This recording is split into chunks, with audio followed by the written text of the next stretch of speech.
Hello à tous et bienvenue dans Mouvementé, le podcast sur les vertus du mouvement. Je m'appelle Honorine, je suis actrice, maman et plutôt active. Dans ce podcast, je vais à la rencontre de personnalités de l'entrepreneuriat, du sport, des arts, pour mettre en lumière le rapport que chacun entretient avec l'activité physique et m'inspirer de leurs récits. Mon but, intégrer plus de mouvement dans nos vies mouvementées. Car comme je l'ai expérimenté moi-même, la bonne humeur, ça commence par le mouvement. Je vous souhaite une bonne écoute.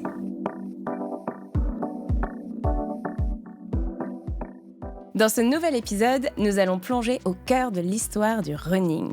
Une histoire bien plus riche et mouvementée qu'il n'y paraît. Pour éclairer notre chemin, j'ai le grand plaisir de recevoir Franck Thuil. Salut Franck. Hello. Comment ça va ? Très bien, merci pour cette invitation. Je suis très content d'être là. Avec plaisir. Bienvenue à mon micro. Merci. J'ai prévu une petite présentation de toi avant de commencer notre conversation, ça te va ? Écoute, je vais te dire après si ça va. Ok, c'est parti. Franck, tu es marathonien passionné et entrepreneur à impact. Il y a quelques années, le film Free to Run t'a fait tomber amoureux de l'histoire de Spiridon, au point de faire renaître cette marque mythique en 2019 à travers une ligne de vêtements de sport éco-responsables. Dans les années 70 et 80, Spiridon n'était pas qu'une revue. D'ailleurs, je crois que tu as emmené la revue. La petite revue est là. Regarde, je te la montre. Incroyable. Voilà. Ça, c'est la première. Ça, c'est pas la première. C'est dans la première année où on parlait des clandestines, puisqu'on va revenir sur la course à pied où les femmes n'avaient pas le droit de courir au début des années 70. Ouais. Donc, il y a eu tout un mouvement pour les aider à courir, des femmes, mais aussi venant des hommes, et notamment de cette revue qui a été très importante pour l'inclusion de tous dans les courses, et notamment des femmes. Et les clandestines, on va y revenir, c'était évidemment des femmes iconiques. On va peut-être en reparler tout à l'heure. Avec plaisir. Donc ce n'était pas qu'une revue, Spiridon. C'était un véritable mouvement de coureurs militants avec un slogan fort « Courez tous avec nous ». Leur philosophie, liberté, solidarité, plaisir, partage et inclusion.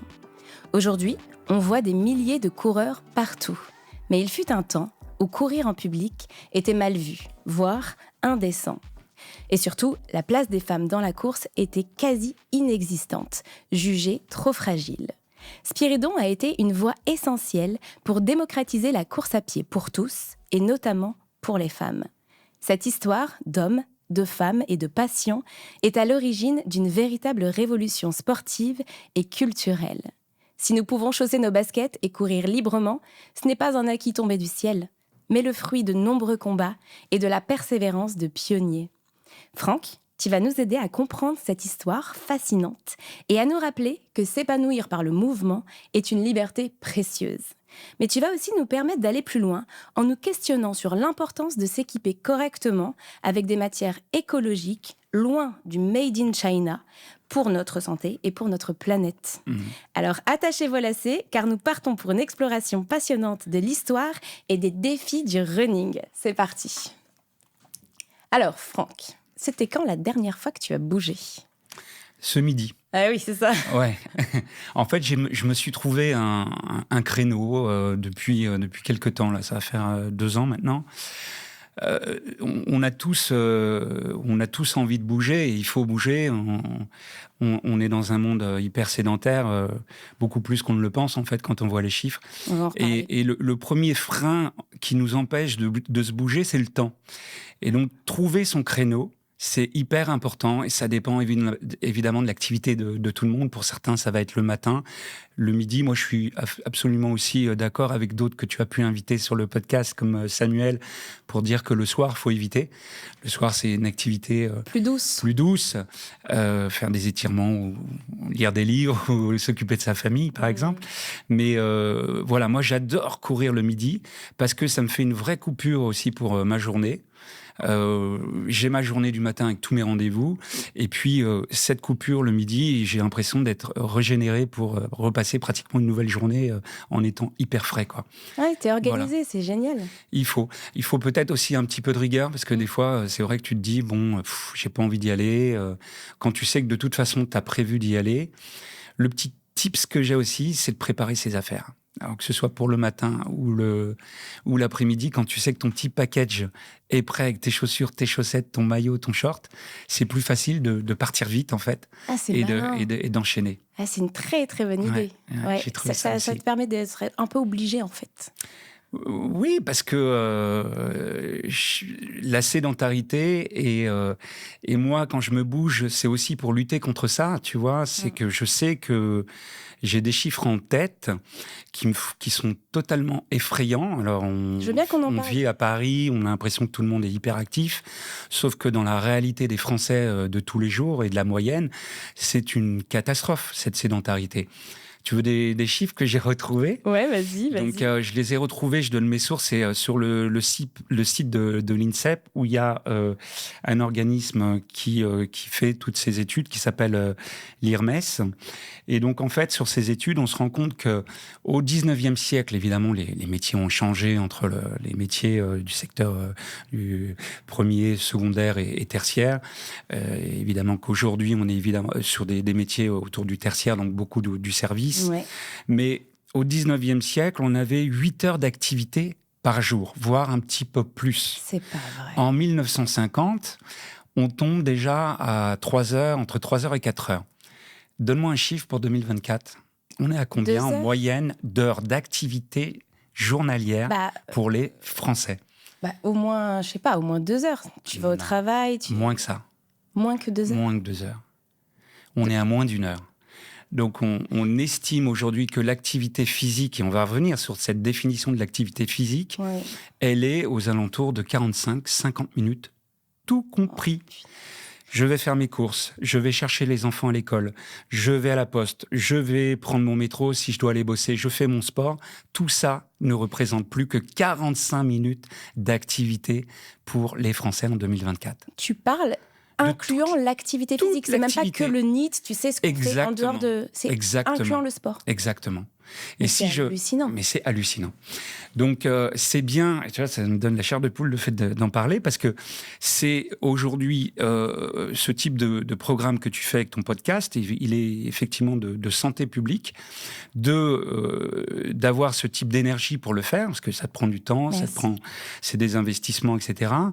Mais c'est essentiel de le rappeler à tous qu'effectivement, on se rend pas compte, mais même si on va courir, regarde, moi je vais courir une fois par jour, mais c'est très peu, parce que moi aussi, je reste hyper sédentaire le matin. Tu travailles au bureau ? Je travaille au bureau.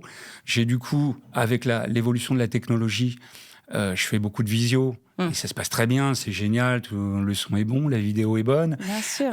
Et du coup, je suis très, très sédentaire, malgré le fait de sortir une fois par jour. C'est dingue. Donc il faut être hyper conscient. Très sportif, et pourtant, on pourrait dire sédentaire. Et je me considère comme un hyper sédentaire, malgré tout. Tu es un citadin, il faut le préciser peut-être aussi. Oui, citadin la semaine. Et le week-end, on a la chance d'avoir une maison en Bourgogne, près d'une forêt. Où, tu bouges plus là-bas ? On bouge beaucoup plus le week-end.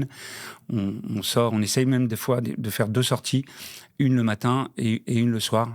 Avec ta femme ? Avec ma femme. Vos enfants sont grands ? Alors, il y a 3 enfants, 2 d'un premier mariage, et j'ai Joseph, qui a 14 ans, qui est un vrai footeux, fan du PSG, très bon sportif aussi. Oh, il doit être content. Ouais, voilà. En ce moment. Et il court à 14 ans ? Est-ce qu'on peut courir à 14 ans ? Oui, il court très bien. Il court très bien. Il est arrivé 3e de son cross l'année dernière. Génial. Qui a plutôt une école avec un bon niveau sportif.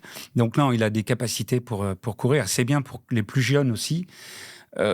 S'y mettent alors qu'ils sont à fond sur les jeux vidéo et ils sont très très sollicités par les écrans aussi. Tu penses que la jeunesse est plus sédentaire que nous encore ? Ça va s'empirer ? Oui, je pense qu'il y a une alerte colossale aussi pour les plus jeunes.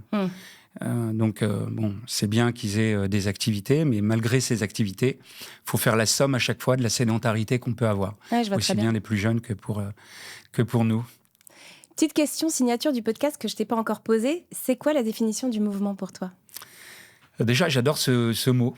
Je le trouve très beau et très compréhensif. Et je trouve que la définition du mouvement, on vient un petit peu d'en parler aussi par rapport à la sédentarité. C'est effectivement, d'une manière très cartésienne, le fait de bouger d'un point à un autre et de se bouger. Mais j'aime bien aussi le rapport avec l'esprit. Le fait de se bouger physiquement fait qu'on s'oxygène le sang, que le cerveau s'oxygène aussi. Donc en fait, c'est pas seulement le fait de bouger physiquement, c'est un mode de vie qui va faire en sorte que on va faire que toutes nos fonctions travaillent bien au niveau de notre corps, au niveau du cérébral aussi. Oui. Et tous ceux qui marchent ou qui ont une bonne activité sportive savent très bien que pour prendre des décisions, par exemple, quand tu es entrepreneur ou intrapreneur, quoi que ce soit, c'est bien de le faire aussi dans l'action, en marchant, parce que tu as une vision qui est très claire aussi, ou juste après, parce que tu es calme, tu as de l'endorphine, tu as une sensation de bien-être. Donc voilà, le mouvement, c'est tout ça, c'est le fait de se bouger, de lutter contre cette sédentarité. Donc ça peut être aussi marcher, d'avoir plein de rendez-vous, de se dire, voilà, j'ai un rendez-vous, je vais peut-être sortir une station de métro avant, parce que du coup, je vais marcher pendant 15 minutes. Exactement. Mais il faut avoir cet instinct et ce réflexe-là aujourd'hui. Franck, tu es passionné de course, tu fais des marathons, vraiment tu cours, quoi. Qu'est-ce qui te pousse à chausser tes baskets? Pourquoi tu cours? C'est une question que je me suis beaucoup posée, parce que au début, quand tu cours, tu te dis je vais arrêter de fumer. Ça m'aide à garder un poids de forme, à rester fit. Je me sens bien après la course, il y a de l'endorphine, etc. Et puis, je pense que c'est aussi certainement ce qui m'a amené à Spiridon. Mais j'ai creusé, j'ai été plus loin, j'avais besoin d'en savoir plus, en fait. Parce que mon rapport à la course est presque mystique, et très profond. Et en fait, en me renseignant un petit peu plus, je me suis rendu compte que il y avait quelque chose qui allait vers nos origines aussi. Ce côté un peu animal. Et effectivement, quand tu creuses dans beaucoup de livres, que ce soit avec des historiens du sport comme Pierre Morat ou d'autres qui ont écrit des bouquins topissimes, ou même sur l'histoire même de l'Homo sapiens, tu te rends compte que dans notre ADN, finalement, l'Homo sapiens, dans toute l'histoire du monde, c'est finalement assez récent. Et que on était des fourrageurs avant même cette révolution agricole, cette révolution industrielle, voire technologique, comme on peut l'appeler aujourd'hui. Et donc, on parcourait des distances colossales. Ah oui. Colossal. On parcourait des fois 50, 60, 70 kilomètres par jour d'une manière très naturelle pour cueillir, pour se nourrir. Et on est passé à un état de plus en plus statique. Oui. On a parlé de l'évolution tout à l'heure avec ces chiffres de l'INSEP, où on est aujourd'hui dans une sédentarité colossale. Donc moi, tout ça pour te dire qu'effectivement, comme beaucoup de coureurs, certains ne peuvent pas l'exprimer, mais ils le sentent. Il y a quelque chose d'aussi animal quand tu dépasses un certain cap de kilomètres par semaine. C'est plus difficile de te sentir quand tu es à 20 km ou 30 km par semaine. D'accord. Mais tu le ressens vraiment à partir de 40-50. Tu sens que c'est beaucoup plus fluide. Tu te ressens dans un état de légèreté. Et il y a un truc qui est en nous, quoi. C'est dans nos gènes. Alors, comme on le dit souvent, parce qu'il y a un bouquin de référence aussi qui s'appelle « Né pour courir, Born to Run », qui est écrit qui est un bouquin d'aventure sur la course à pied, que j'engage tout le monde à lire, parce que ça nous met aussi dans cette vision autour de nos origines, parce que l'histoire, c'est autour des Tarahumara, cette tribu ancestrale qui continue à parcourir, qui est au Mexique donc, et qui continue à parcourir des distances colossales tous les jours. Et ils sont en forme ?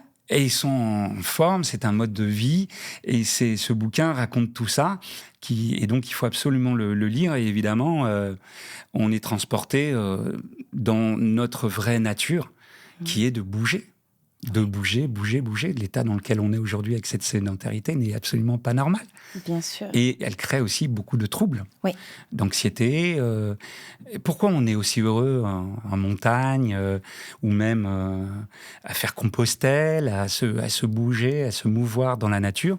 Parce que ça nous ramène à des choses qu'on n'imagine même pas. Et qui sont nous. Qui sont dans nos origines, qui sont en nous, quoi. C'est passionnant. Ouais. Je le lirai. Ouais, il faut le lire. Je crois que Noah l'a. Je pense. Ça, c'est un bouquin de référence. Alors après, Petite nuance aussi, parce qu'on voit beaucoup de jeunes partir, tu sais, sur des longues... c'est la grande mode de l'ultra-trail. Ouais. Donc, on a l'habitude de dire, n'est pas born to run qui veut. Je veux dire, c'est un apprentissage.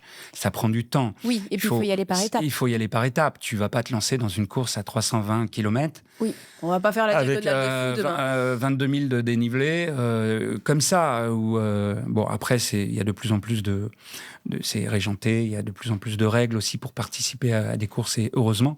Mais il y a en même temps beaucoup de jeunes qui se lancent aussi dans des aventures avec leur club, perso. Mais voilà, faut quand même faire attention. Non, mais ne serait-ce qu'à voir l'aspect historique de la chose est intéressante, tu vois. Bah, je pense que c'est quand tu as ça primordial. en tête, je pense que tu penses pas ton mouvement de la même façon quand tu te dis, mais en fait, moi, mes ancêtres, ils faisaient 50 bornes. Là où moi, j'en fais, je fais 500 mètres, tu vois. Et t'es content quand tu vas courir 5 km. Et il faut valider le fait de courir 5 km, c'est très bien. C'est très bien. Et il faut commencer par là. Mais je pense que c'est important d'avoir aussi l'histoire en tête, tu vois. Ouais. Et elle est peu portée, cette histoire, étonnamment. Donc, il faudrait en parler beaucoup plus. Mais on va y revenir d'ailleurs, parce que j'ai une question là-dessus, sur est-ce que pour toi, il y a une culture du running ? Alors, moi qui viens de la musique et de l'audiovisuel, je vais parler de ça, parce que dans la culture, je pense qu'il n'y a pas vraiment de culture running. Il y a une culture autour des JO, de l'athlétisme. On se rappelle des plus grands athlètes qu'on a pu avoir, évidemment du Usain Bolt, de Guy Dru pour les plus anciens, voilà. Mais de vraies cultures populaires du running. Comme il peut y avoir pour le foot. Comme il peut y avoir pour le foot, où tous les gamins connaissent Platini, Maradona, Pelé, etc., qui est très ancré. Il y a plein de documentaires. Tu peux retrouver plein de choses en contenu sur les différentes plateformes de streaming. Dans le running populaire, pour moi, c'est la course sur route. Donc, que ce soit avec dossard ou sans dossard, ou ce qu'on appelle le trail aujourd'hui, qui était auparavant des courses de montagne. Ouais, tu mets les deux ensemble. Ça, c'est les courses populaires. Okay. Versus les courses en stade, qui sont régies par des fédérations et qui sont autour des courses qu'on connaît, avec des championnats de France, le championnat européen, le championnat du monde et les JO. Ouais. Voilà. Là, je parle bien de courses populaires telles que l'a amené le mouvement Spiridon dans les années 70, parce que à cette époque-là, c'était une autre affaire. Justement, parlons de Spiridon un petit peu. Avant l'émergence de Spiridon, dans les années 70-80, est-ce que tu peux m'expliquer un peu quelle était la place des femmes dans le running ? À la maison. Ben voilà, c'est clair. Voilà. On était dans un monde... faut se remettre dans le contexte aussi. On était dans un monde très patriarcal. Donc la femme était plutôt... elle était active, mais elle devait s'occuper des enfants. C'est l'image qu'on avait de la femme, de s'occuper de la maison, de faire les courses, etc. Et donc c'était très difficile d'être une athlète féminine avant la fin des années 60, le début des années 70, avec l'apparition de plein de mouvements. Il y a eu plein d'essais, même dans les années 20 et 30, avec des Françaises qui ont été extraordinaires. On en a parlé lors des JO. Il y a eu un portrait sur Alice Millard. Lucie Bréard, on n'en a pas parlé. Ça, je l'ai découvert dans le magazine Spiridon. Et on a remis en avant sur le site ce profil, cet article, parce que c'est une jeune fille française des années 20 qui était vraiment athlète. Et on voit la difficulté qu'elle avait de s'intégrer dans ce monde-là. Donc le rôle de la femme, pour revenir à ta question, était effectivement très limité.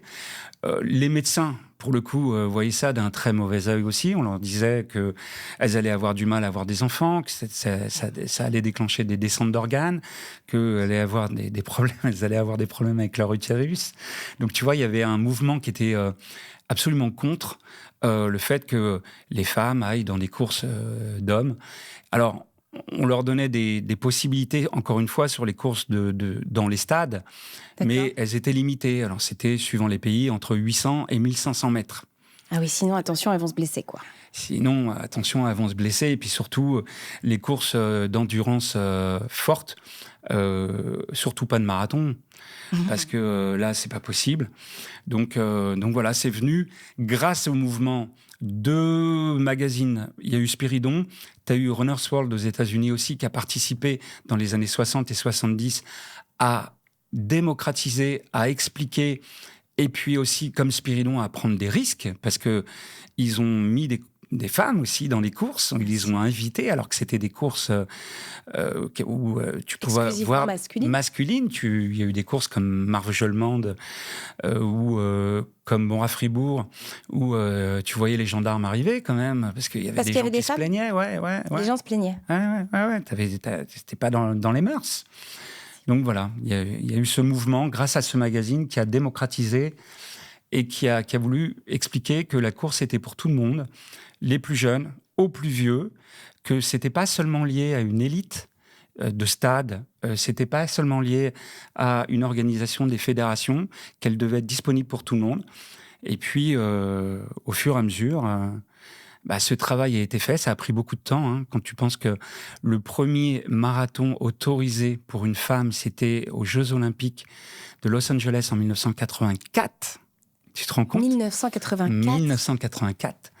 Voilà, donc il y a plein d'héroïnes, donc on va peut-être parler, mais c'est vrai que ça me prend du temps. Ça va vite dès que tu parles d'histoire et de sens. Bien sûr, mais je voudrais qu'on revienne à ce que tu expliquais de Spiridon et pourquoi Spiridon a été créé.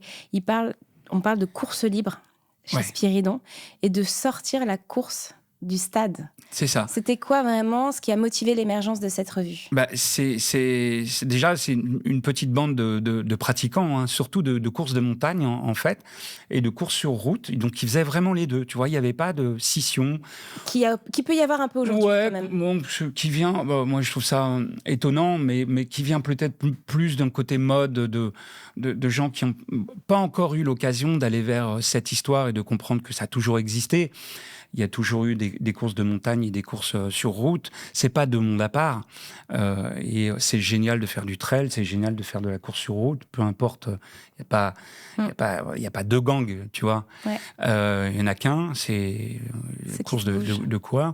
Et pour en revenir à ta question, eux, ils voulaient casser l'immobilisme des fédérations du moment. Et donc, ils ont créé cette revue qui a eu, au fil des années, beaucoup de succès, qui a un petit peu de mal à démarrer sur les 2 premiers numéros.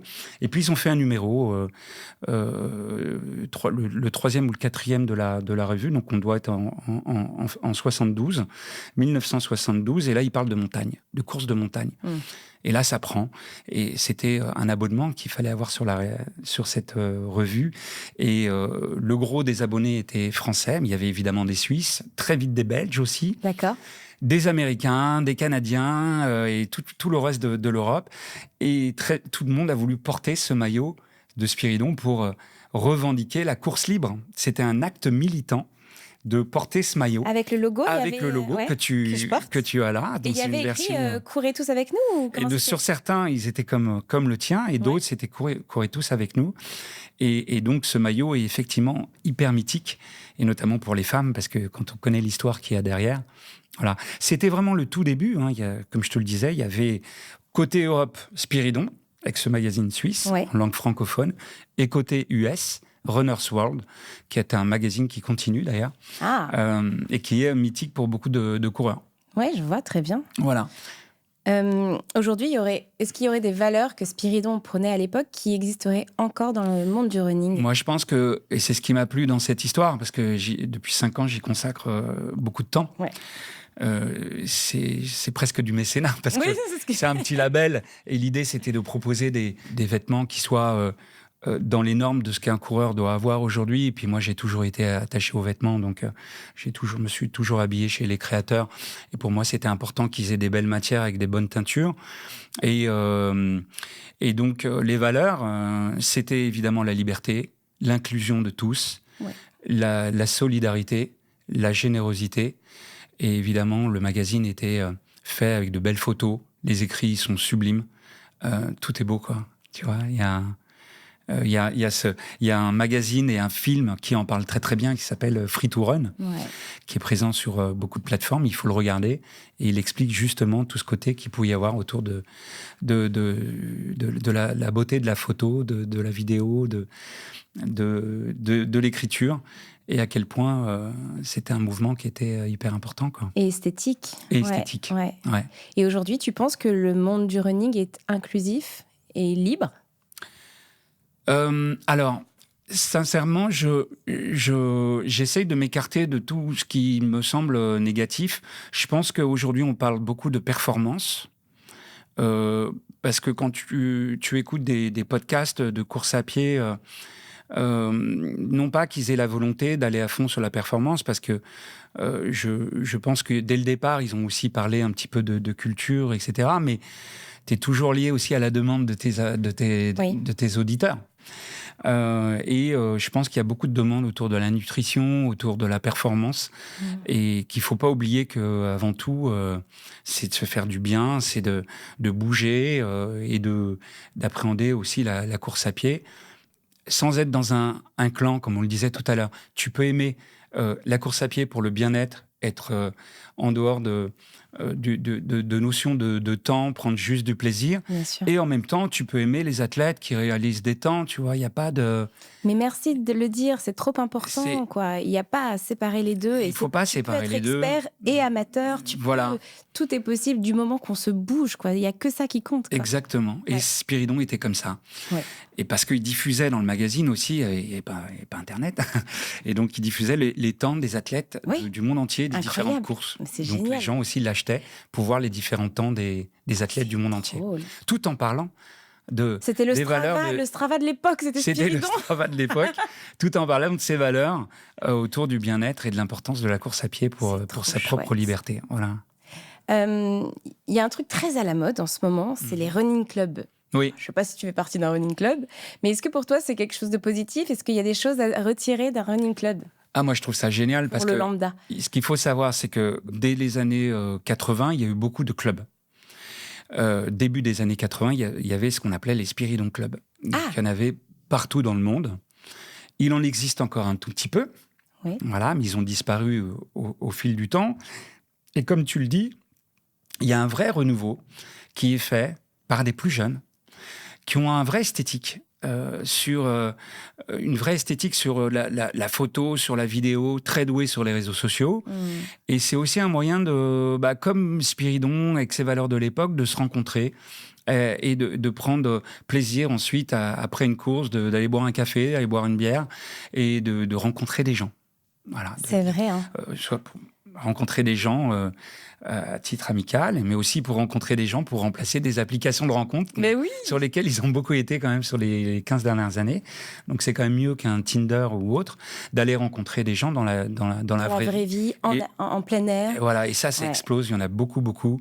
Nous, on en suit, d'ailleurs, on essaye de faire plein de partenariats avec plein de clubs comme ça. Je savais pas. On en fait avec un club qui est à Liège, en Belgique, on en a fait avec un autre en France, mais voilà, tous ceux qui nous écoutent, qui ont des petits clubs, n'hésitez pas à me contacter parce qu'on peut faire de belles choses aussi autour du contenu pour parler de tout ça. Bravo.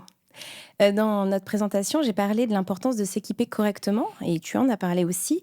C'est quoi les enjeux majeurs liés aux vêtements sportifs ?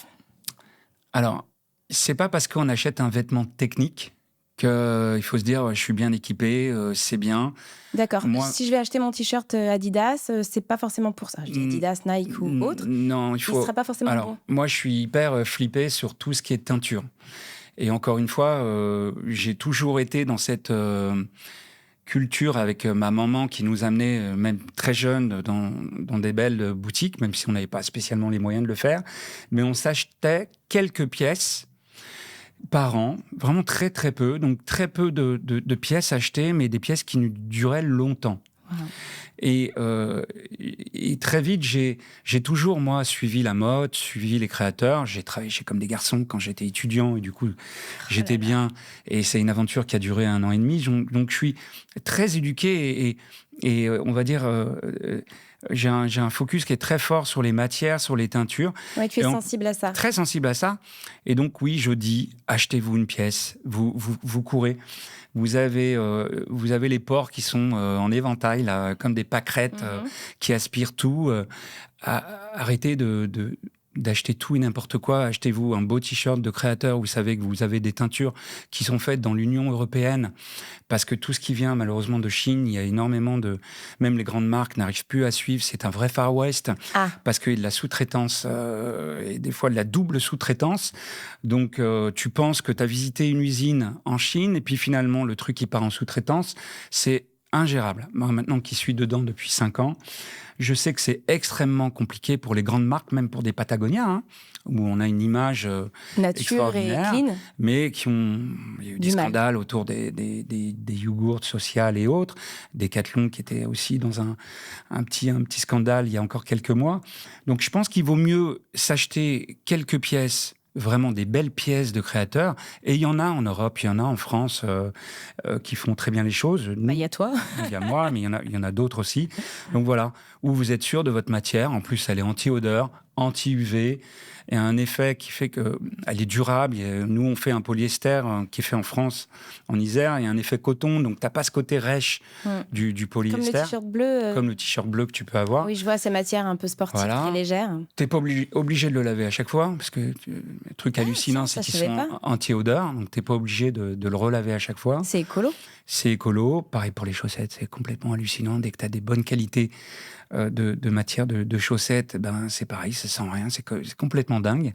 Mais au final, tu fais des économies, en fait. Si tu as des belles pièces comme ça, que tu dois moins laver, qui durent plus longtemps, c'est vite de racheter toutes les 5 minutes. Exactement. C'est bien mieux. Et l'autre souci qu'on a, de plus en plus, on en parle beaucoup, on est distribué aux vieux campeurs, et c'est des discussions que j'ai avec l'acheteur, avec Olivier, avec lequel j'entends bien. Ouais. Ce qui est très problématique, quand on a fait beaucoup de courses, on a tous eu ce t-shirt de la course. Tu sais, quand... voilà. Absolument. Et ça m'exaspère, parce que regarde, je fais un trail encore. Je me suis inscrit dans un petit trail où il y a 1200 personnes. J'adore ces petites courses. Eh ben, t'es obligé de prendre le t-shirt. T'es obligé de choisir, de cocher une case de t-shirt. Il n'y a pas une case qui dit « Je ne veux pas le t-shirt ». Parce que tu dirais que c'est pire... C'est la pire... Le pire geste à faire, de prendre le t-shirt de promo. C'est des t-shirts qui sont pas chers, ouais. fabriqués au Bangladesh, en Chine, avec des matières qui sont certainement toxiques. En tout cas, moi, je prends plus le risque du tout. D'accord. Il y a eu assez de problèmes de cancer de peau dans la famille. Ouais. Donc, je suis aussi assez... exigeant, en tout cas, là-dessus, par rapport à ça. Donc voilà, il faut surtout éviter de les prendre à mon goût. Et puis surtout, quand tu discutes avec les bénévoles qui sont sur place, qui prennent ces t-shirts, ils te disent, mais vous savez, il y en a beaucoup qui restent en fait en stock. Donc il y a un surstock qui reste. Et tout ça crée évidemment de la surproduction et des marchandises que tu vas retrouver sur des plages du Ghana, comme on l'a vu sur des reportages très bien qui ont été réalisés sur les 5 dernières années. Bien sûr. Oui, parce que... Comme la fast fashion, c'est le même problème. Ça va dans des bennes, mais en fait, aujourd'hui, les usines de tri, on a tous vu quand on voyage un peu, c'est technologique, c'est super bien fait, mais ils vont garder les meilleures pièces pour que ça parte chez Label Emmaüs ou autre, pour la seconde main. Tout ce qui est vraiment merdique, personne n'en veut. Bien sûr. Tu vois, que ce soit du Shine ou ces t-shirts voilà. Donc, voilà. Arrêtons, soyez malins si vous êtes organisateur de courses. Je pense que les Côte-Trail... Qu'est-ce qu'on pourrait faire, par exemple, si c'était pas offrir un t-shirt ? Les Côte-Trail, regarde, il n'y a plus de t-shirts. Tu prends les plus grands marathons du monde entier, que ce soit New York, que j'ai eu la chance de faire. Tu vas faire New York, toi aussi. Oh, mais bien sûr. Eh ben, il n'y a plus de t-shirt, tu l'achètes, c'est un t-shirt de marque, tu vas le payer 60 balles, 70 balles, mais au moins, tu es quand même un peu plus sûr de la qualité de ton t-shirt plutôt qu'un truc qu'on t'offre et qui vaut 3 balles. Et puis surtout, quand tu commences à faire beaucoup de courses, comme toi, à t'inscrire à plein de courses, t'as pas envie. Mais bien sûr. Et à un moment donné, qu'est-ce que t'en fais ? T'as pas besoin. Tu les jettes et tu sais que ça va partir... comme je le disais, dans des plages du Ghana ou dans des marchés. Voilà, c'est dans les marchés loin, hein, pas les marchés en France ou en Europe, en Afrique la plupart du temps, en Amérique centrale aussi, je crois qu'il y a pas mal de scandales aussi maintenant. Donc voilà, il faut faire attention à tout ça et éduquer tout le monde. Voilà, une belle pièce qu'on va garder longtemps, il n'y a pas mieux. Bravo, ça me plaît beaucoup. Pour terminer notre échange, j'ai préparé un petit jeu. T'es d'accord ? Allez. Ça va être très simple, c'est un vrai ou faux. Tu me dis, selon toi, si c'est vrai, si c'est faux, et moi, j'ai quelques petites phrases pour toi. Alors, tu as déjà répondu à certains trucs. Par exemple, un vêtement de sport technique est-il forcément bon ? Vrai ou faux ? Bah non. Bah non. Ok. On est d'accord. Avant les années 70, aux États-Unis, les femmes n'avaient pas le droit de courir officiellement le marathon de Boston. Vrai ou faux ? Alors oui, c'est vrai. Parce que Cathy Schwitzer a couru c'est là où je voulais t'emmener l'année avant, en 66, et ensuite elle s'est fait Cathy virer. Schwitzer en 67. Et elle a pu le refaire officiellement en 74 ou 76. Je crois que c'était 76 pour Boston. Et elle a gagné New York en 74. Donc c'est vrai. Incroyable. Voilà. Les premiers marathons olympiques, modernes, se couraient en costume 3 pièces. Vrai ou faux ? Non. Ah ouais, ils avaient un matériel un peu lourd, mais il y avait quand même des culottes de course ou quand même un matériel. On a de la chance quand même avec les produits qu'on a aujourd'hui. C'est léger, les baskets, les t-shirts, on court quand même avec des matières et des équipements qui sont chouettes. Oui, et puis surtout des matières naturelles où on a énormément progressé aussi. Je pense à du mérino ou du tencel qui est la pulpe de bois. Et on va de plus en plus vers ça aussi parce que c'est top d'utiliser ces matières. La couleur la plus visible pour un vêtement de course, la nuit, est le jaune fluo. Vrai ou faux ? Oui, avec l'orange. Ah, voilà, parce que quand on court l'hiver en forêt, comme nous, par exemple, on a beaucoup de courses en forêt, faire très attention. Il y a des sentiers qu'on évite parce qu'il y a des chasseurs. Les chasseurs. Et donc, souvent, ils nous disent mettez au moins un vêtement jaune ou orange. Il y a un très beau orange, d'ailleurs, chez Spiridon. Qui est le orange historique de la marque, c'est ça ? Oui, c'est ça. C'est un orange un peu passé, tu sais, c'est un orange très 70s. Mais il reste visible la nuit. Ah oui, non, on peut. Bien sûr, bien sûr. Il est canon. Ouais, et puis on met un petit logo réflectif aussi en plus derrière. Ouais. C'est parfait. Ouais. Spiridon a été la première revue à parler des bienfaits de la course à pied pour la santé mentale. Vrai ou faux ? Oui, plein d'articles en invitant aussi des médecins, justement pour contrebalancer ce que des médecins expliquaient. Les idées complètement fausses des médecins. Les idées fausses des médecins à l'époque, sur les femmes notamment. Incroyable. Avec Runner's World aux États-Unis, ouais. Il est préférable de laver ses vêtements de sport à haute température pour éliminer toutes les bactéries. Non, complètement faux. Alors, on peut même éviter de les laver tout le temps quand on a un bon t-shirt d'une bonne matière. On en a parlé un petit peu. C'est le cas de Spiridon ou encore une fois de créateurs, de matière de créateurs. On peut les laver à froid ou à 30, maximum à 30. Voilà, parce qu'il y a quand même des particules quand tu utilises du polyester, qui est la base à 90% des t-shirts de course aujourd'hui, même s'ils sont de bonne qualité.